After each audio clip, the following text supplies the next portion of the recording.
buenas noches, mis queridos hermanos.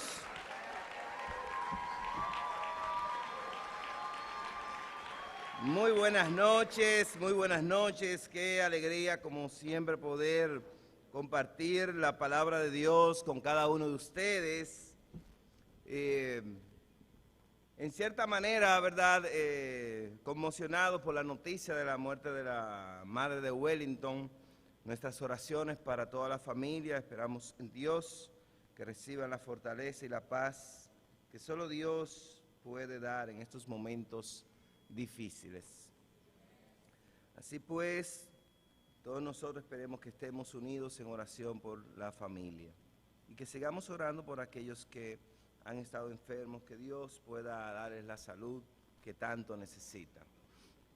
Bueno, pues esta semana estamos en una semana de conmemoración, ¿verdad que sí? Una semana esperada, quizás esta es la semana más esperada del año, posiblemente. Solo compite con las semanas del 31, del 24 y el 31 de diciembre. Esta es una semana donde la tradición católica conmemora los acontecimientos de la última semana de Jesús en la tierra.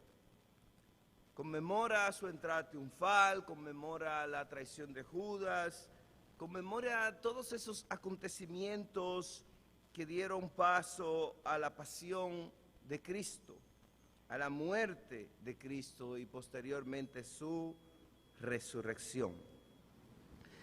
Así que pensando en esto, quiero dirigir este mensaje basándome en 4 preguntas que tienen que ver con esta semana, a lo que se ha denominado la Semana Santa. La primera pregunta es, ¿qué es la santidad?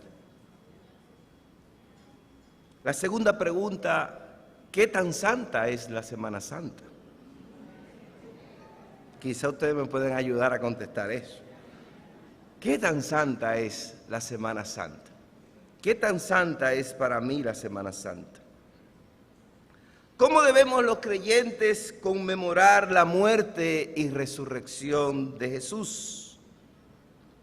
¿Y cómo debe el cristiano verdadero pasar estos días? ¿Les parecen oportunas esas preguntas? Creo que son preguntas para todos reflexionar. Así que el título de nuestro mensaje de esta noche, una vida santa. Una vida santa. Creo que es el llamado de Dios para todos nosotros, que podamos tener una vida santa. Más que una Semana Santa, una vida santa. Es mucho mejor. Pero, ¿qué es la santidad? Bueno, pues la Biblia nos habla mucho de la santidad de Dios, la santidad del templo, de las cosas sagradas, etc. Pero hay 4 palabras que en resumidas cuentas nos indican lo que es la santidad en términos bíblicos. 2 de esas palabras son de origen hebreo y 2 son de origen griego. La primera es kadosh, que significa santo, puro y consagrado. La segunda es hasid y denota una cualidad moral que se aplica a los justos, piadosos, rectos y misericordiosos. Otra palabra es agios, que es de origen griego. Agios o agios, no sé cómo se pronunciará, que quiere decir puro y limpio. Y por último, agnos, que significa fundamentalmente separado o apartado.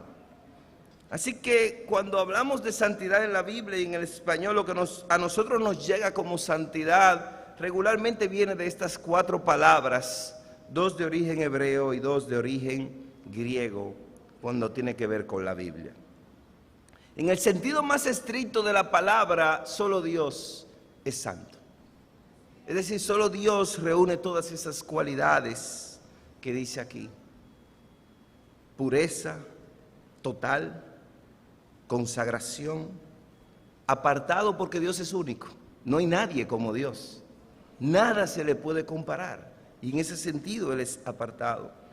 Es puro y limpio más que cualquiera y cualquier cosa. Es santo. Así que en el sentido más estricto de la palabra, solo Dios es santo. Sin embargo, esa misma santidad absoluta que Dios posee permite que todo lo que se relaciona con Él sea también santo. De ahí que se hable de pueblo santo, de ahí que se hable del santo templo, de ahí que se hable de todos los utensilios que eran usados para el servicio a Dios, eran considerados santos, incluyendo su pueblo, incluyendo las festividades como el sábado, era considerado un día santo, porque era un día para el Señor. Así que, en términos, vamos a decir, de apartado, el pueblo llega a ser santo también. Y cada uno de nosotros conformamos parte de ese pueblo y por ende somos llamados a ser santos. Todo esto lo tenemos del diccionario enciclopédico, no crean que soy yo que me lo estoy inventando. Todo esto es un pequeño resumen del diccionario enciclopédico bíblico de Alfonso Ropero, donde nos señala lo que es la santidad. En 1 de Pedro, capítulo 1, versículo 15, 1 de Pedro 1, si me puedes acompañar, Pedro instruyendo a las iglesias de Pontio, Galacia, Bitinia, les habla sobre la santidad y dice lo siguiente: al contrario, 1 de Pedro 1, 15 al 16, dice, al contrario, vivan una vida completamente santa, porque Dios que los ha llamado es santo. Escrito está, sean santos, porque yo soy santo. El pueblo de Israel era el pueblo santo. ¿Por qué? Porque fue un pueblo apartado por Dios. Entre todos los pueblos de la tierra, Dios escogió ese pueblo. Un pueblo particular para mostrar una verdad universal. Un pueblo particular para mostrar su amor a la humanidad. Y ese pueblo era santo. Pero no era santo por mérito propio. No era santo porque ellos eran poderosos, no era santo porque eran ricos, no eran santos porque eran perfectos. No, eran santos porque Dios tuvo misericordia de ellos y los apartó como su pueblo santo. Y es increíble porque Pedro utiliza la escritura de Levítico 26 para indicar que también el pueblo, los cristianos que estaban ya fuera de Israel, también eran santos. Eran un pueblo santo. Es decir, que ya esa santidad no estaba limitada solo a Israel, sino a todos los creyentes alrededor del mundo. Por eso estas palabras de 1 de Pedro 1, 15 al 16 nos llenan de gozo y nos llenan de esperanza. Porque aunque no somos judíos, Pedro dice aquí, ustedes son santos también, porque Dios que los llamó es santo. Así que el pueblo de Dios, los hermanos, los discípulos de Cristo, los creyentes alrededor del mundo, son santos porque son apartados y están llamados a vivir una vida santa. ¿Estamos viviendo nosotros conforme a esa santidad? ¿Estamos viviendo como personas apartadas por Dios? ¿O estamos viviendo como personas seculares? Igual que todo el mundo, igual que los que no han sido apartados. Porque en esto radica la santidad. Sean santos porque Dios que los llamó es santo. Dios te apartó, pero también te llamó a vivir en santidad. Así que más que una Semana Santa, dice aquí, tengan una vida completamente santa. No una semana. Es fácil tener una Semana Santa. Es fácil tener un Viernes Santo. Es fácil tener un Sábado Santo y hasta un Domingo Santo. Pero ¿qué tan santa es nuestra vida? ¿Refleja nuestra vida la santidad de Dios? ¿Refleja nuestra vida que somos apartados de Dios y por Dios? ¿Refleja nuestra vida una diferencia en cuanto a integridad, a obediencia a la palabra, pureza, devoción a Dios, conocimiento de la persona de Cristo? ¿O somos igual que los demás? Porque si somos apartados pero seguimos siendo los mismos, ¿hay santidad en nosotros? ¿Estamos viviendo conforme a ese llamado que Dios nos ha dado?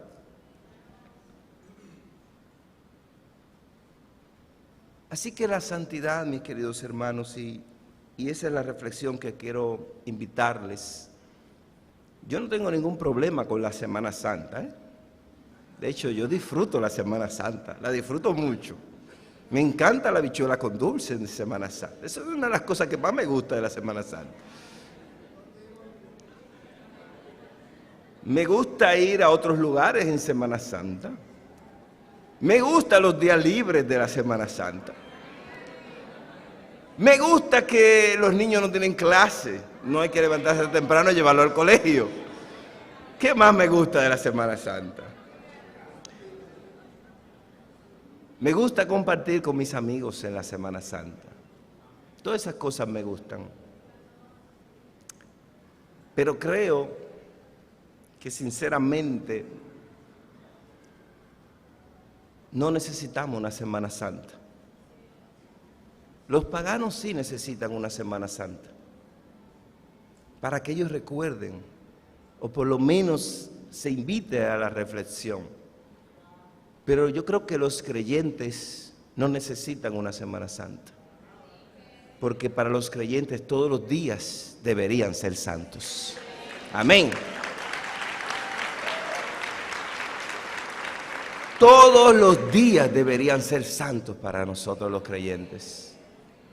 Todos los días nosotros debemos reflexionar en el amor y la misericordia que Dios nos mostró con la muerte y resurrección de Jesús. ¿Estás de acuerdo conmigo?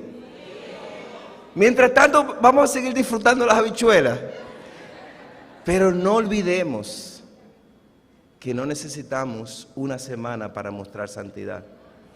Porque al ser apartados por Dios, todos nuestros días están llamados a ser santos. Amén. ¿Cómo nos aparta Dios para la santidad? ¿Cómo aparta Dios a su pueblo? Amigo que nos visitas, ¿cómo aparta Dios a aquellos que le pertenecen? Claro está, a través de la fe, a través de su amor y su misericordia. Pero el punto donde todo eso entra en comunión está en 1 de Pedro 3:21, donde nos dice lo siguiente. 1 de Pedro, capítulo 3:21, ¿cómo nos aparta Dios para santidad? Dice, y aquella agua representa el agua del bautismo, por medio del cual somos ahora salvados. El bautismo no consiste en limpiar el cuerpo, sino en pedirle a Dios una conciencia limpia, y nos salva por la resurrección de Jesucristo. Aquí está Pedro nuevamente hablando y dice aquella agua. ¿Cuál agua? Hacía referencia al agua del diluvio, el agua de Noé.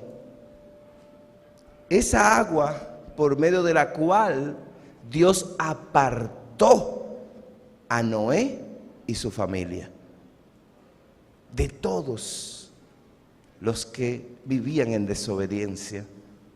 Y por medio del agua, Dios lo apartó para un nuevo comienzo y para un nuevo pacto. ¿Y qué nos dice la Biblia? Aquella agua, la de Noé, representa el agua del bautismo. Por esa agua yo te voy a apartar para un nuevo pacto. Por esa agua yo te voy a separar de los demás y te voy a identificar como parte de mi pueblo santo. Así que todos nosotros debemos valorar ese día del bautismo. Yo recuerdo ese día. Muchos no habían nacido en ese día. Los que están de este ladito. Algunos no habían ni nacido. Y ya Dios me estaba apartando. Y yo me acuerdo de ese día como un día especial. Un día de mi nuevo nacimiento. Y todos nosotros deberíamos valorar ese día. Y lo que no hemos alcanzado ese día, debemos buscar ese día. Si tú estás estudiando la Biblia, pregunta, ¿qué yo tengo que hacer para llegar al bautismo? Así como el etíope, cuando se le predicó el mensaje, vio agua y dijo, wow, mira, hay agua.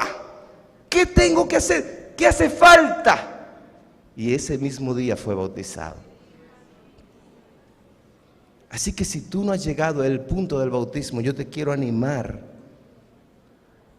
a encontrar ese momento donde la fe, la misericordia, la sangre de Cristo y la salvación se encuentran, es en el agua del bautismo. Primera de Corintios 12:13 dice, y de la misma manera todos nosotros, judíos, no judíos, esclavos, libres, fuimos bautizados para formar un cuerpo. Fuimos bautizados para formar un cuerpo. Digo esto, mis queridos hermanos, porque para muchos el bautismo no es necesario, piensan que no es necesario. Ay, yo creo. Lo importante, Dios conoce mi corazón. Ay, mamacita. Dios sabe, Dios me conoce, Dios sabe que yo siempre oro. Ay, yo no escucho mucho, eso es alabanza todos los días que yo escucho, así como tú me ves. Sí, pero también necesitas el bautismo, porque es el medio por medio del cual somos ahora salvados, como dice Primera de Pedro capítulo 2. Amén. Amén. Y esto nos lleva a la segunda pregunta. ¿Qué tan santa es la Semana Santa?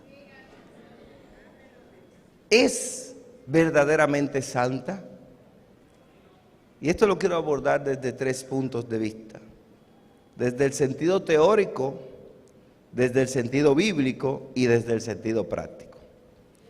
Desde el sentido teórico, cualquier cosa que realmente es apartada para Dios puede considerarse santa. Ya sea un día, sea una contribución, una ofrenda, algo que tú haces para Dios, de alguna manera, en teoría, es santo, porque es apartado para el Señor. Pero la mayoría de las personas realmente están apartando la Semana Santa para el Señor.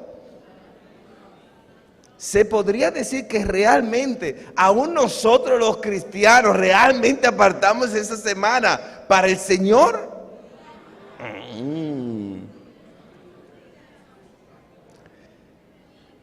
En teoría, cualquier cosa apartada para el Señor puede llegar a ser santa, en teoría.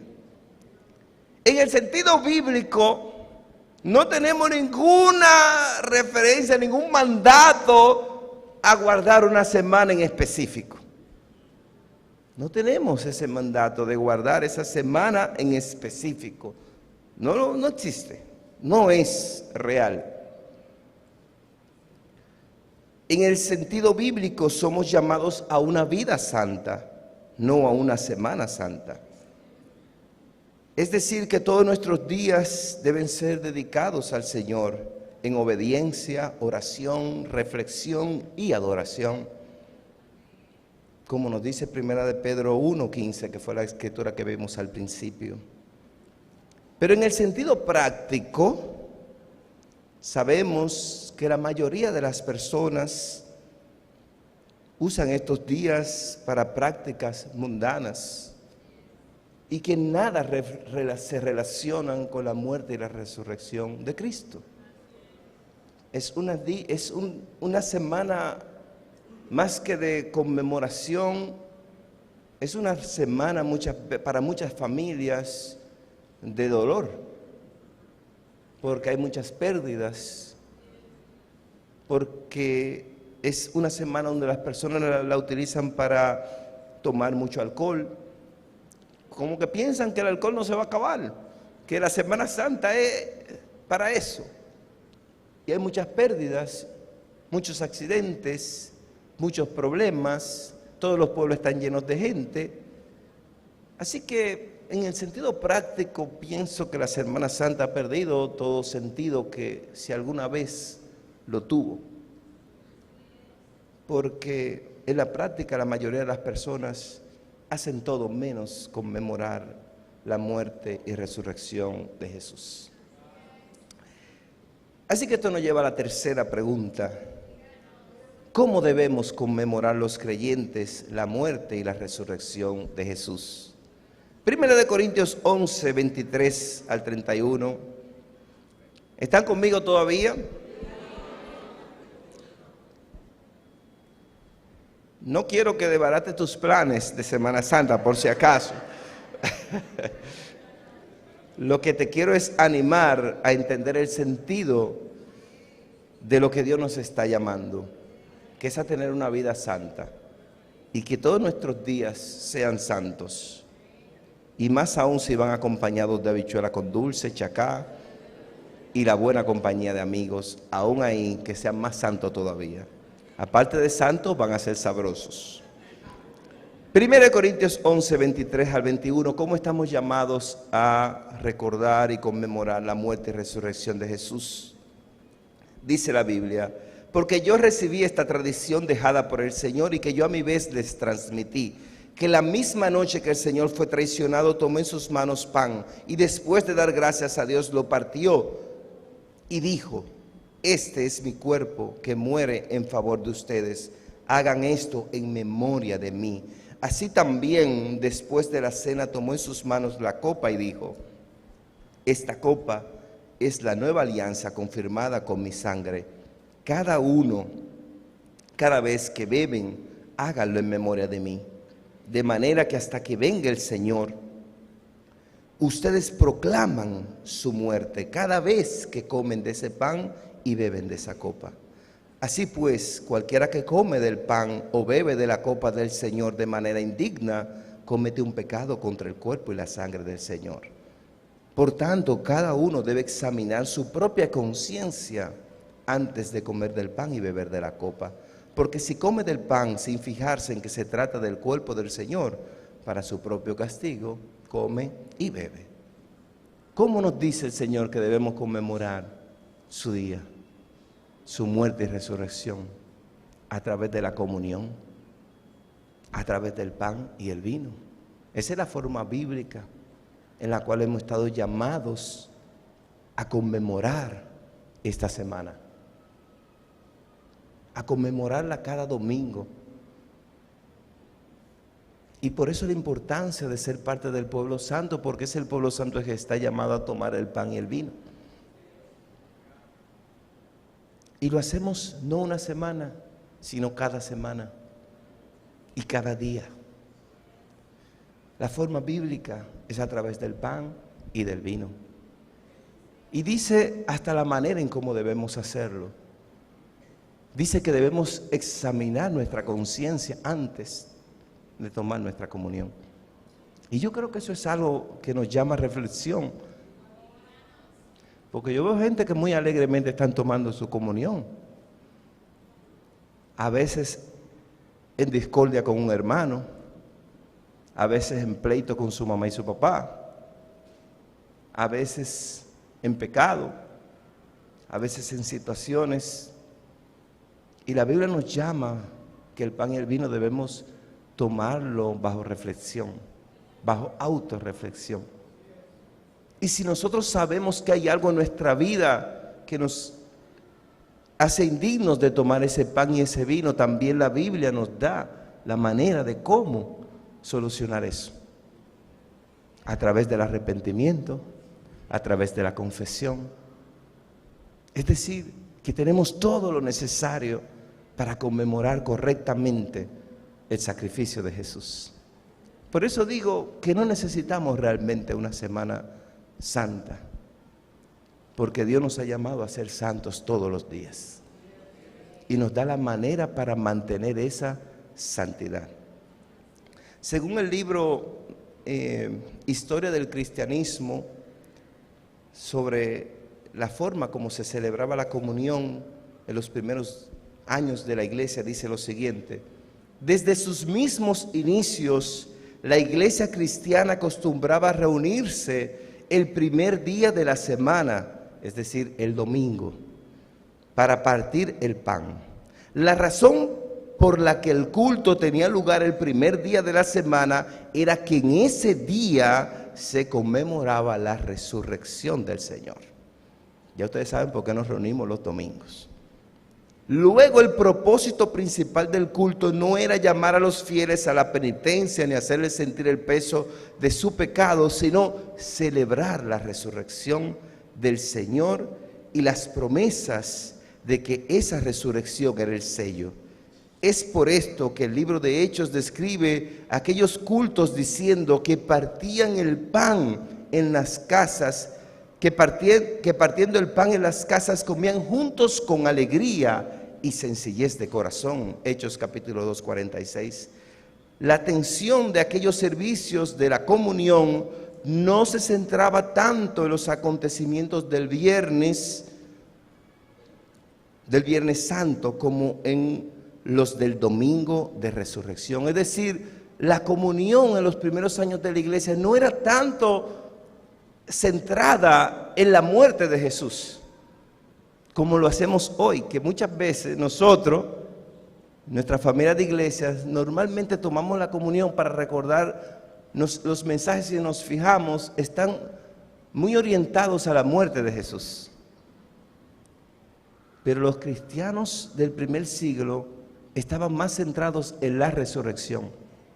Y por eso el servicio era un servicio de celebración, era un servicio de alegría, de gozo, porque más que recordar la muerte, ellos se centraban en recordar la resurrección de Cristo y las promesas de las cuales esa resurrección era el símbolo.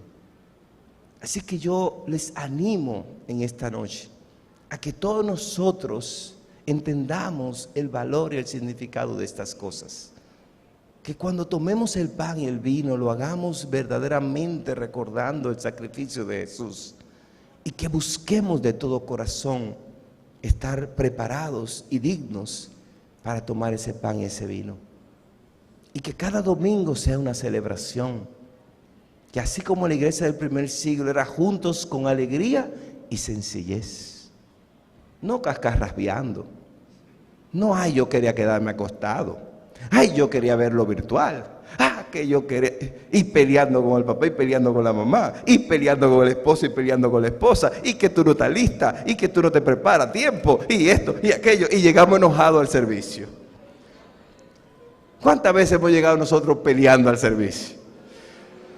Era juntos con alegría y sencillez. Amén. Eran comidas.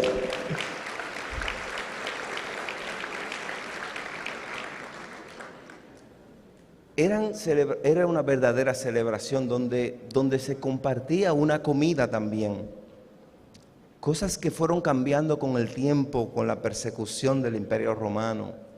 Cuando los cristianos empezaron a ser perseguidos, los romanos no entendían esa celebración que los cristianos hacían. Porque entre los romanos se corrió el rumor de que los cristianos eran caníbales porque comían el pan, el cuerpo y la sangre de alguien.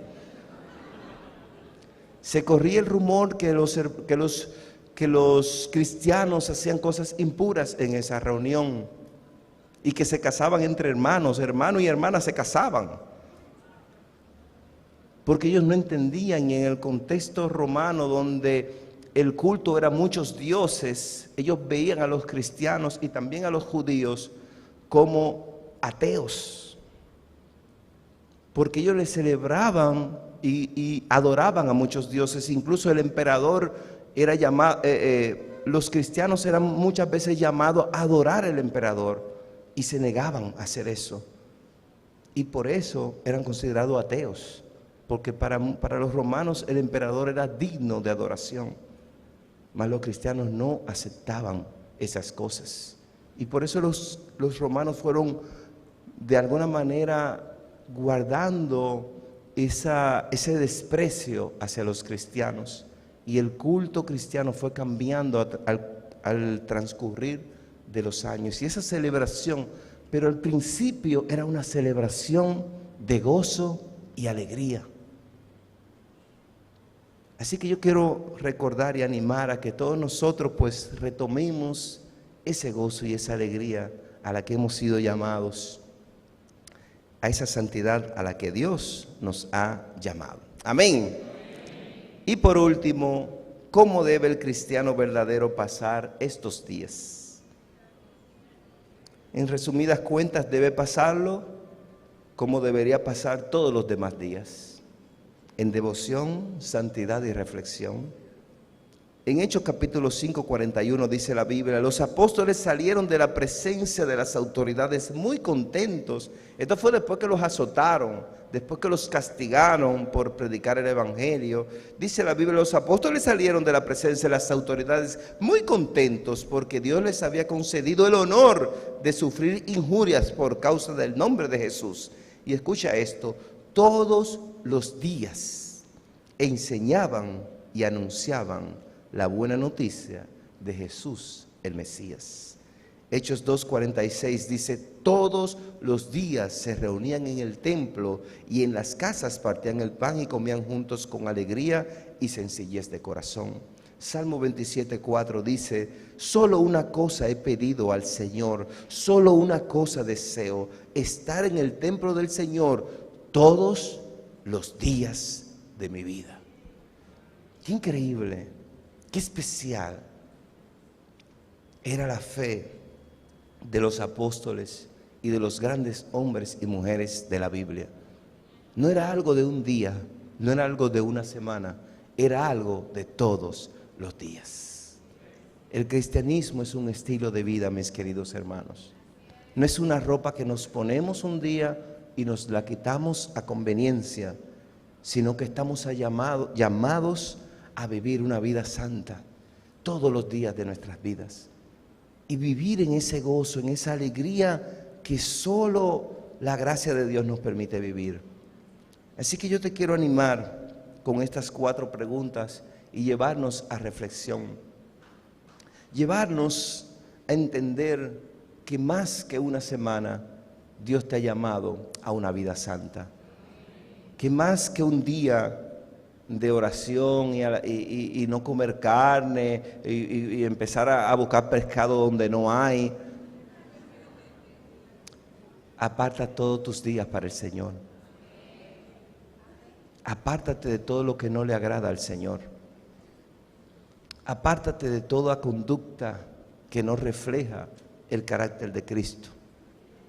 Apártate de toda compañía que te aleje de la comunión con Dios y busca juntos con los que adoran a Dios la santidad, el amor, la devoción, la fe y todo aquello que Dios nos ha llamado a disfrutar como parte del pueblo santo de Dios. Muchas gracias por su tiempo, que Dios los bendiga a todos y que disfruten su Semana Santa.